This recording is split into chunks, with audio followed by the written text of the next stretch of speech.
Hello, everyone. Welcome back to the Burning Roar podcast. I'm Jake Scarborough, joined by my co-hosts Matthew Stutz, Fidel Fabian, Kyler Boggs. How you guys doing today? Doing good. Pretty good. Doing good, Jake. Doing good. Well, we've been gone for a minute, but we are reaching the Cup Series playoffs. So to start things off, the past 2 weeks we've had some upset winners. One of them being beyond 30th in points, and another just kind of hanging out on the bubble for a while, sitting like 20th, whatever it was. That's okay. So to start off, uh, regarding Burton and Briscoe's win, Stotts? This is why the format's here. This is why the format here to give some of these out of contention guys opportunities. Obviously we know Daytona.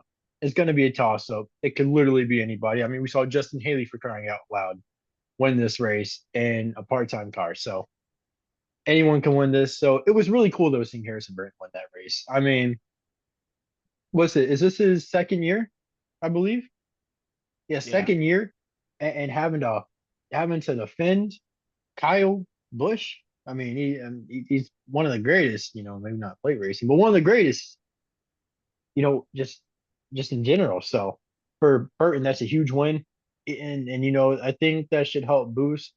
In my opinion, a chance of getting a ride next year in Cup. I think, in my opinion, he is Cup level, like Cup ready level. I just think it's a Wood Brothers thing, in my opinion. But that's cool. Seeing Harrison Burton come away with that win, regardless of where he sits in points, it don't matter. He's right up to what, 14th, 15th, 14, yeah, 14th in the playoffs. So it's cool. It's fun. It's awesome to see. And it was cool to see Wood Brothers get their 100th victory. That's awesome. And it's good to see it be Harrison Burton, not everybody that got it for them because he's such a likable guy. Briscoe at Darlington, man, I was celebrating. That's my guy. That was a great race. The first two stages were a bit dry, but he made a crazy pass with like 30 to go, making it 3 wide with Ross Chastain, who stayed out. Went from fourth to first in one corner. I mean, that was crazy. And then also having to hold off Kyle Busch, who had fresher tires, and deja vu 2020 Xfinity. That's how it all went down. So it was cool. And obviously, I was happy to see that. And that, gave Stuart Haas, guess we call it a last chance before this season comes to a close. But these, having two new surprising winners these past two races, it really put the playoff picture in a weird shift. I mean, you went from thinking it was just going to be a points battle really with Bubba Wallace and was it Chris Buescher? Yeah. And it just shifted to both of them getting, punted out because the Briscoe win. So I mean, it caused a lot of chaos, and that's what we're here for. That's what the system provides is chaos. So I'm all here for it. I love it. I think this was really good. Mhm. Those last two races put me on suicide watch. Is that all you have to say about that? Basically, yeah. All right. All right. Well, I mean, my take on it, it's really cool seeing new winners and stuff like that. With Briscoe winning and Burton winning as well. But my only problem is that it takes away from how much the others have been doing. Ross Chastain, Bubba Wallace, Chris Buescher, and not only that, but it just means that you don't have to do anything the entire season, win one race, and you're immediately into the playoffs. Because, if Austin Dillon, like let's say that the incident with Austin Dillon, Logano, and Hamlin doesn't happen. Let's say that last caution doesn't happen. There would have been two drivers below 30th in standings that would be in the playoffs. To me, that doesn't sit right. And so what I think should happen for the right cause of this playoff format would be top 10 drivers in points, 10 races. I feel like that's the most fair thing when it comes to this because of the fact that even when the playoffs start, 12th through 16th or the bottom 10 from 16th aren't that competitive anyways. And with how close it is within those drivers, yeah, there could be the argument of, You know, some might have a breakthrough season, like Eric Almirola in 2018, for example. But I think the point of it should be um, the top 10 in points because you have these races, Talladega, Daytona, and stuff like that, and even Nashville. I mean, Zane Smith almost won. He's been at the bottom of the points the entire season, so that could have been another driver, been a part of the playoff, um, the playoff format. So it doesn't sit right with me with having two drivers that haven't been competitive all season win a race and they're automatically in the playoffs just like that. And it is good for the teams as well because, for the Woodwards example, they went from, 34th to 16th just like that.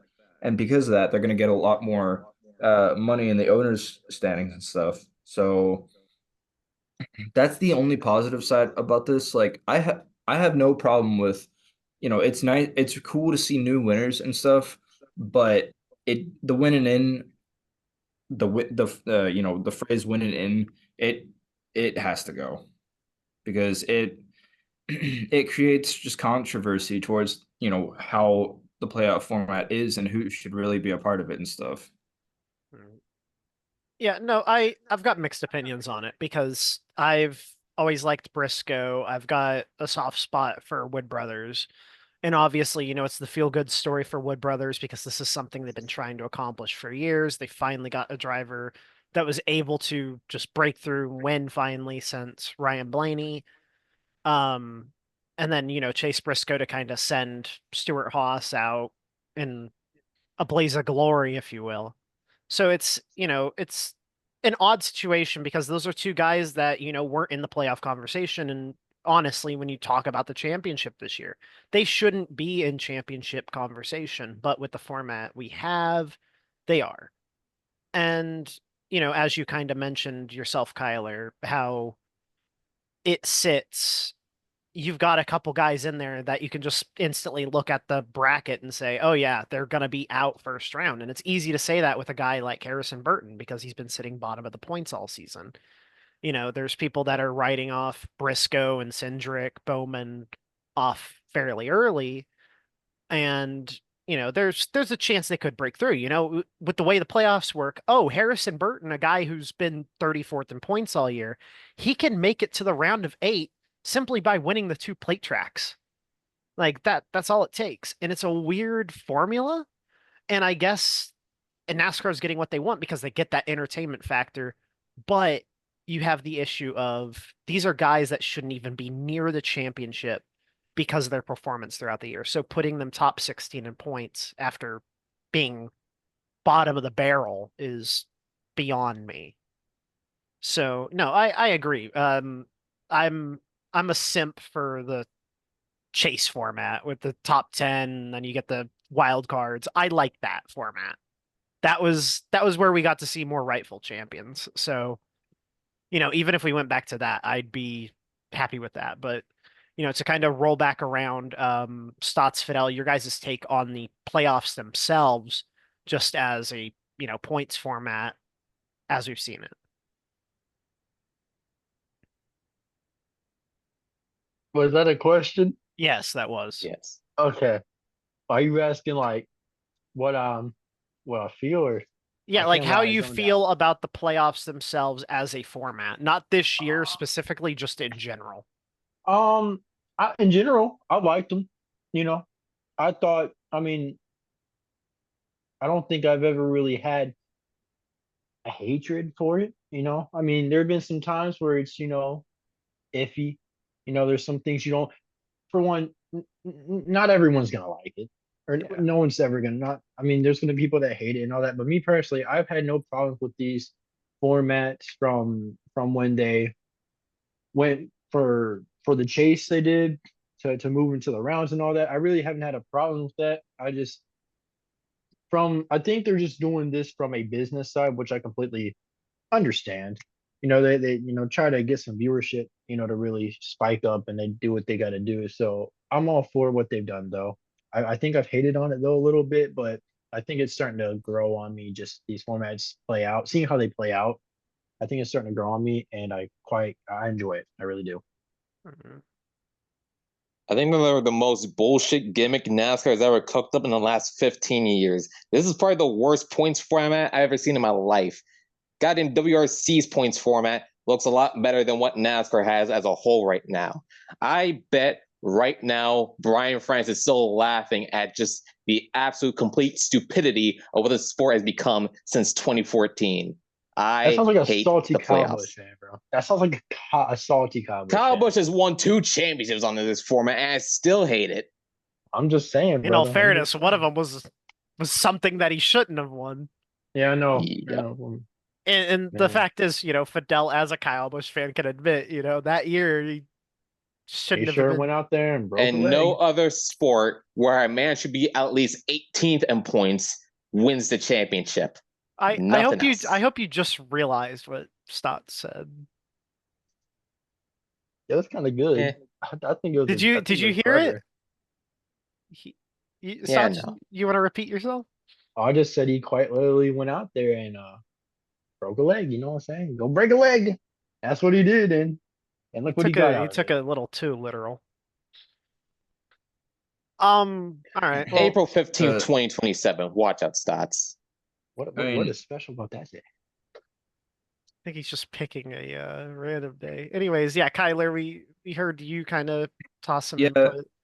yeah. So, I mean, my take on the playoffs, I mean, it's exactly what NASCAR wants. I mean, it's the game seven moment that, NASCAR wants. But, if this format were to stay, I think what should be the most appropriate thing towards this elimination format is uh, you have to have three races in the final round for the championship four. I feel like that's the most fair because, you know, um, it wouldn't be right to work hard the entire season just for it to fall short in one race because you had a tire blowout and you crashed, or you had uh, a pit road speeding penalty in the later part of the race or Yeah. something.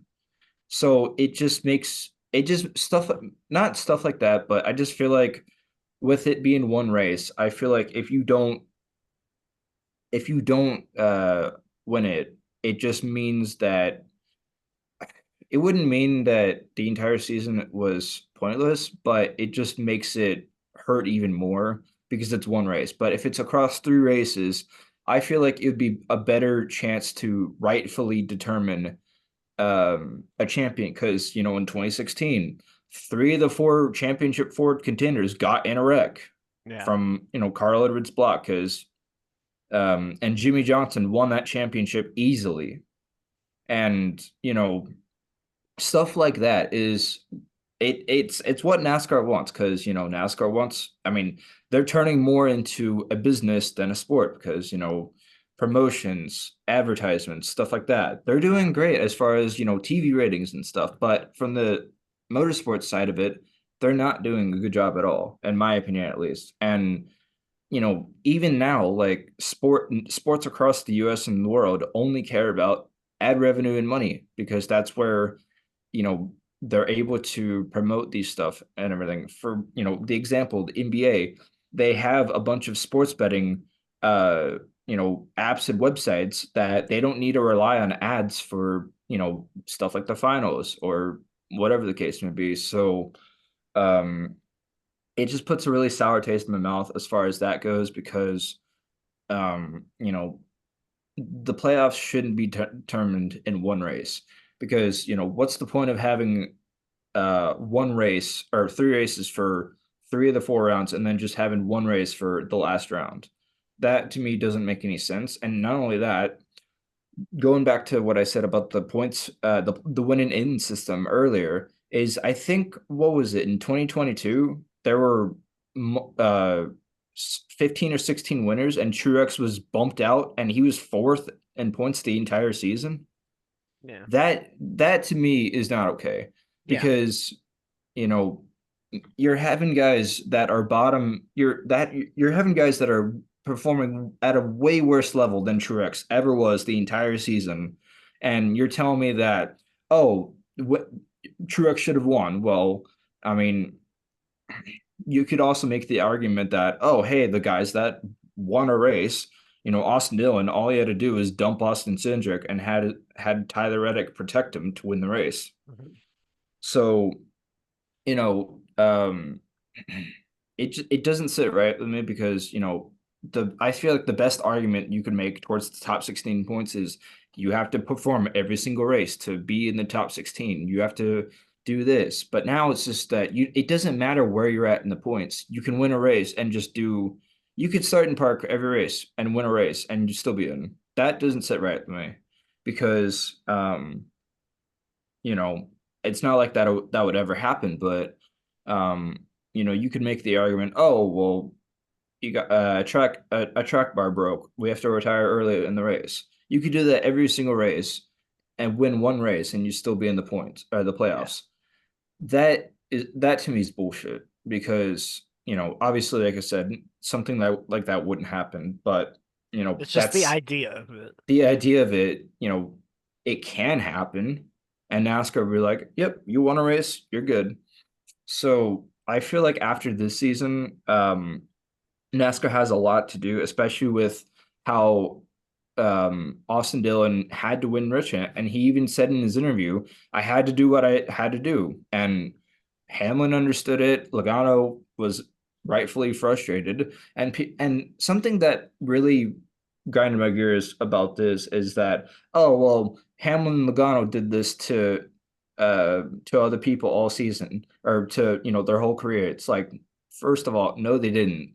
They've wrecked people and spun people out, but there has never been, the only time that anyone has wrecked two people to win, from what I remember, is Brian Vickers back in 2006. Yeah. That's the only other time I've seen someone, and that wasn't even out of desperation from Brian Vickers. He just wanted to help Jimmy Johnson win the race because that was clear as day that he wanted to go with Johnson to win the race for the 48 team.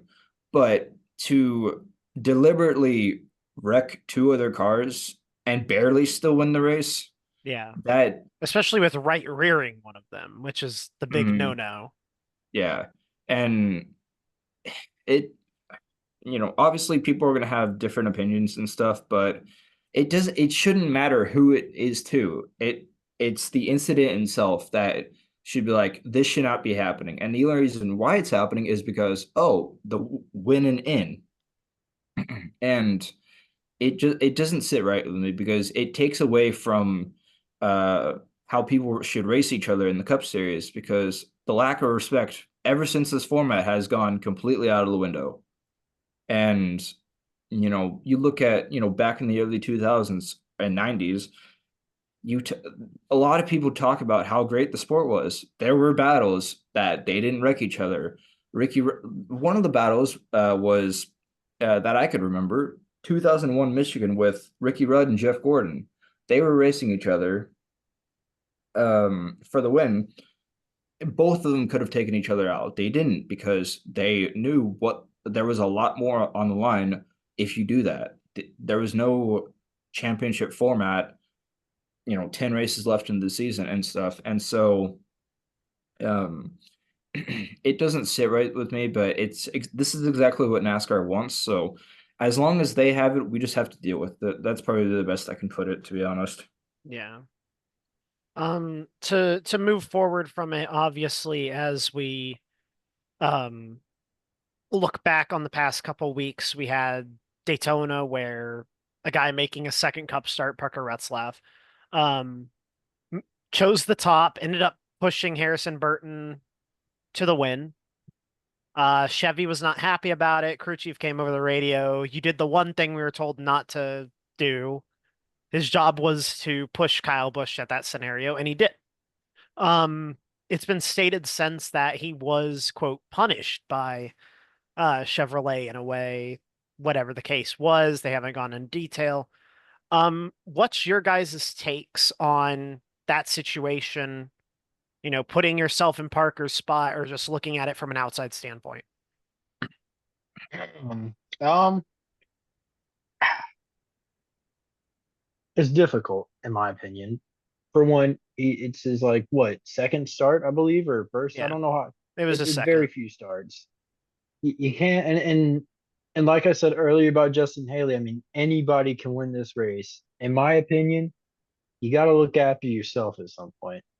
I've always hated the manufacturer games, especially on these late restarts, because this is it, it should be a race for yourself type of thing, especially at the end of the race. You got to look after yourself because, to be honest, not many others are going to look after you on a late restart. So, in my opinion, he should not have been punished whatsoever. It's very it's disappointing that Chevy would actually punish a driver for choosing to help himself than help a Chevy manufacturer teammate. I get it, you want to get a Chevy win, but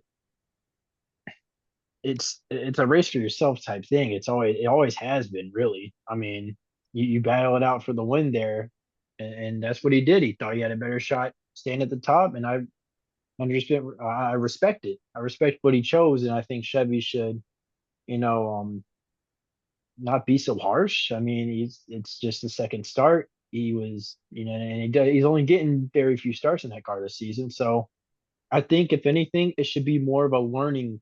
These should be learning races for him where he learns, Yeah. and they shouldn't really put him on the spot like that. So I think it's a whole bunch of foolishness that Chevy has done, and honestly, I really hope it doesn't paint a bad picture on on Parker going forward. It shouldn't because he's young and it was just a second start and he was just doing what he thought was best for him. And I think they should be mindful and respectful of that decision. But oh, The NASCAR fan in me, Parker Retzlaff is a national hero. He should get a government holiday. There should be an entire day named after him. The Kyle Busch fan in me, put a bag over his head, tie him up, and throw him into Lake Lloyd. That's all I gotta say. all right. Put the Well, phone down, Stotts. I mean, my take on it, I mean, it's just a shame that in today's world, the manufacturers are always going to have the last say about these things because, we've seen for a number, pretty much ever since the Gen 6 era, um, you know, anytime it comes to green flag pit stops, the Chevys pit with each other, the Toyotas pit with each other, Fords pit with each other. And so it just takes away the strategy with teams that have with themselves. And not only that, whenever it comes to late race restarts, it shouldn't matter. Like you're in this to win this for yourself. And sure, there's teammate games and stuff like that, but once the white flag flies, you're on your own. That's how it should be, in my opinion, because you didn't go you didn't work your entire career just to be like, oh, I'm gonna just push my teammate to the wind the entire rest of the race, even on the last lap. And yeah, like, team relationships within drivers themselves, we don't know everything about those. But at the same time, you know, because the moment that Harrison Burton got in front of Kyle Busch, Parker Retzlaff's the first car on that outside lane, and if he got any more help, he could have won his first Cup race in a second start. And that's you can't drop that opportunity. You can't ignore that opportunity for yourself because with how big of a run that next gen gets, even with pushing, Parker Retzlaff could have easily gotten a push and got around Harrison Burton for the win. Yeah. So, you have to put yourself in the driver's seat, a clear road ahead, no one in front of you, cars on the bottom lane. We've seen drivers get insane runs on the top side in the middle lane, even on the last lap, coming to the checkered flag. Ryan Blaney and Hamlin in the 500 with Ryan Newman, that wasn't over. And Newman passed Hamlin on the back straight, half a lap before coming off of turn 4. So it wasn't a next gen car, but it's the similar plate package that we have today with how the pushing works and being able to generate runs. So it's pretty much all about putting yourself in the driver's perspective of, I have a chance to win this race. I'm not going to let that go because let's say, years on now, you know, let's just say, such, such and such happens. Parker might not get another opportunity. So you have to make every opportunity count for yourself. So I respect Parker for, pretty much doing this for himself. And I'm pretty sure that Kyle Busch even said he didn't want Parker to push him because of the inexperience that Parker Retzlaff has. Yeah. Because, the driver behind Kyle Busch was Christopher Bell, his former teammate, and they worked very well together on the plate races in the past. Yeah. So when you're Kyle Busch, you have two choices: to be pushed by someone in their second race, or be pushed by your former teammate who is also a champion in the Trucks and Xfinity series. So it's obvious that Kyle went with Bell for the right reasons, but it's just that it's just unfortunate on their side that the push that Parker Retzlaff gave Harrison Burton was the best push that has probably ever been in an next gen car for the win. So I think it's wrong for Chevy to punish him, to be honest, but it's the manufacturer. They're always going to have the last say in this stuff, and it sucks. It's always going to be like this no matter what, just because of Chevy could be like, oh hey, we're funding you, if you're not going to do what we say, we're pulling the plug. So Yeah. it's just really unfortunate that with how expensive everything is, with everything, as far as how much an engine is, how much the chassis and cars are for all these teams and drivers. It just sucks that they have the last say, but it's understandable because with how everything is, they're the ones funding it. They want their cars and teams in victory lane with because they could be like, oh hey, our drivers won, the Chevy drivers won. But I mean, I think the last time we've seen two drivers work together on a plate race, they crashed each other for the win, which was Logano and Keselowski in the 500.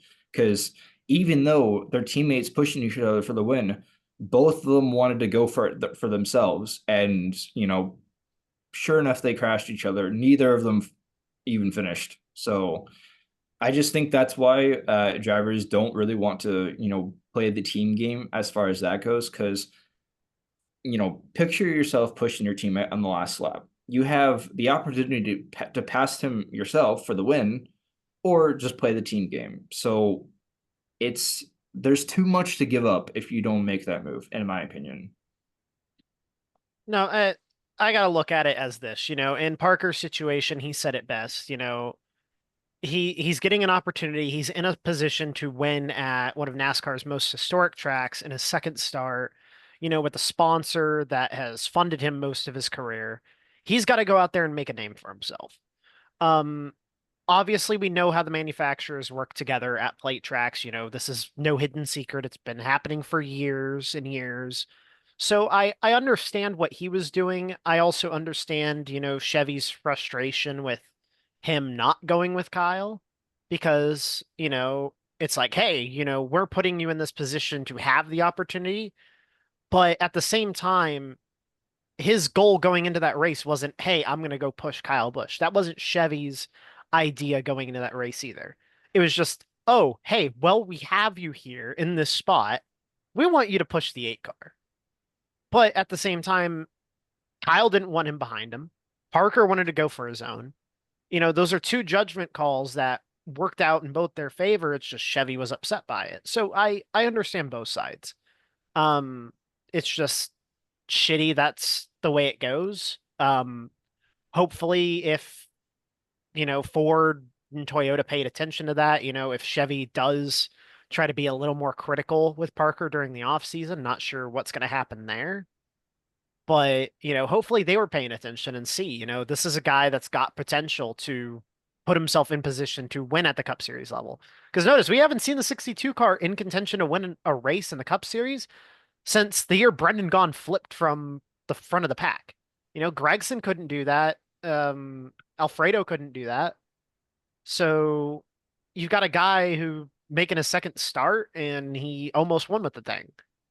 So it's a weird situation and all in all, but I hope he gets another opportunity in Cup. I want to see him start having better runs in Xfinity, although I don't believe that's fully his fault. It's still a growing team he's with Jordan Anderson, two-car team too. So it's going to be interesting to see where his kind of career goes, and how he kind of maneuvers throughout the offseason. To move forward from that to our last topic, we are obviously moving into Atlanta. We got the Xfinity and Cup Series. So, Matthew, predictions. Oh, no? Oh, okay. Well, we're going to move on to Fidel. Well, Jake, you know how I like to do my picks now with Google RNG. Yeah, you are not using Google. Too late. Hit me.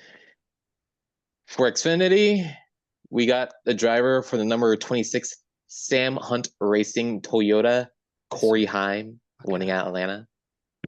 And for Cup, we see another Stewart Haas Racing driver winning at Atlanta after their win at Darlington, and that will be Noah Gragson. It looks nuts. All right, Gragson will get his first Cup win this weekend. Oh, all right.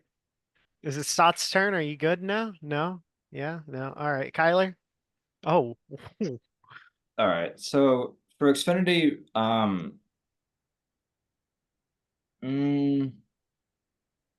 it's tough to say, because I know that RCR cars are really good, as well as Parker Kligerman as well, because both of them have been pretty competitive at all the plate tracks. But I think that Jesse Love is going to win for Xfinity because he dominated the race in February, and just if he never ran out of fuel, he was going to win that race easily. So I think Jesse Love is going to get redemption for February. For Cup, on the other hand, I think it's going to be Kyle Busch. He's finished second the past 2 weeks. He's shown a lot more pace and promise that he can be competitive again and break through. And I think Kyle Busch is gonna. I think Kyle Busch is gonna win Cup. Okay. For Xfinity, I'm gonna go with a guy who's been learning. Finished, I think it was third here at the start of the year. Give me SVG for Xfinity. I think he can pull it off and, get another win under his belt. More momentum throughout the playoffs is something he needs. Not having to rely on the road courses, obviously. But for Cup, I'm torn. I'm torn for Cup, but I'm gonna go the safe route, and I'm gonna say someone plays playoff spoiler. Give me Bubba Wallace for Cup. I think he breaks through just a little too late, truthfully. Okay, Fidel, you listen here, over here, stroking your chin. Oh, Matthew's got something to say. I don't like Oh. Fidel, bro. He's got this little, there's just something about him, man. I just don't know if he's funny looking or what, but there's just something about him, This is my skin color. Oh, brother. Oh, brother. You did not just say that. I didn't like your pick. Your pick was atrocious, Wow. You had me at Stuart Haas. Then you said bowl cut boy. I was thrown off, It's like, it's like you got that one thing for that girl and then you find some nasty thing about it and you push away. That's how I felt with you right there. So just how I felt, I wish I could have said it at the time, but I could not. But now that I can, fuck you.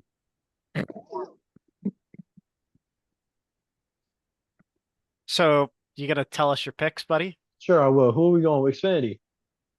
Man, I like playing a good old game of cat in the hat. We're gonna pull one from the hat and see if it's gonna, oh, I tried to rhyme there. That didn't work. Okay. Eeny, meeny, miny, mo, catch a tiger by its toe.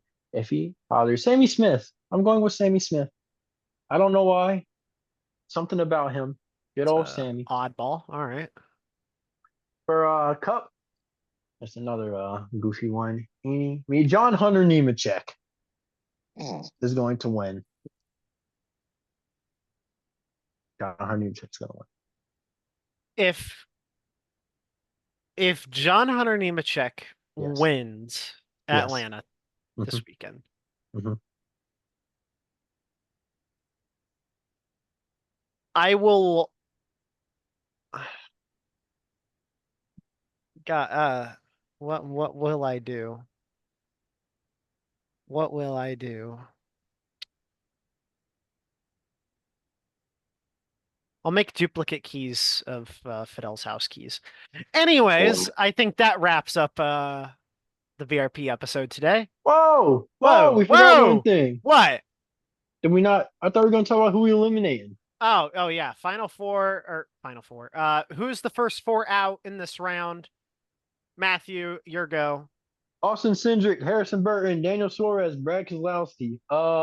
Let's be real. Harrison Burton, he's lucky to be there. Daniel Suarez, without Atlanta, he'd be nowhere. Brad Keselowski, I love him, but he ain't have much. Austin Cindric, really good at fuel mileage. Other than that, nothing else. Those are my four out. Okay. Jake, I think you know how I picked these. No Google RNG, bro. Yeah, no, we're just gonna skip over him. Kyler, who's your No, first four out? Kyler. Sir Boggs. I think he Oh my passed out. God. He passed away, bro. Why he kind of I like think his Sherman from screen's Mr. frozen. Peabody? Is his screen frozen? His screen is not frozen. Or maybe. I don't know. He's really good at the mannequin challenge. Yeah. All right. Well, my first four out, actually we'll just go with Fidel. Fidel, just say it, don't even give an explanation. Oh, he's gone. All right. Well, thank you, Kyler, for being here. Fidel, go over your first four. Elliott, Burton, Briscoe, and Blaney. Get the fuck out. All right, my first four out. Harrison Burton, I agree with Stotts on this. You know, he's lucky to be there. I don't think luck's going to strike twice for him, as much as I hate to say it for the Wood brothers. I don't think he gets a lucky win here at Atlanta. Suarez, lucky win at Atlanta at the start of the year. Don't think he's going to do shit. Bowman, just get him out of here already while we have the chance. And RFK is going to fumble the ball when it comes to Brad Keselowski. Aside from that, I think Cindric makes it through, unlike you, Stotts. That's understandable. There's a I couple feel like ones he's you going could to have throw a in there. good. I think he's going to have a good run this weekend. He's going to have a good run at the road course, and then he's going to fall back on that last track, and he's just going to skate on through. But Quite literally, because it's Bristol. Quite literally, skate on through. if we have Bristol. the same tires We did do. at the beginning of the We year, do. dude. That's what they said they're doing. That's what they said they're doing. Yeah, same tires. All right. Well, to end things off, thank you everyone for tuning into this week's episode of the Burning Road Podcast. We'll see you guys on the next one, where we review everything that's happened this past weekend at Atlanta, moving forward. And on top of that, the IndyCar Championship predictions at Nashville. Aside from that, I'm Jake Scarborough, Matthew Stott. Go sub to Spin and Win on YouTube. We got 100 subscribers. We need a little bit more. If you don't God mind. damn it. I want 100 subscribers, bro. We just need some more, bro. Go ahead, show some love, sub to us over there at the channel. Never listen to this guy says again. All right, we'll see you guys on the next one. I can't end it.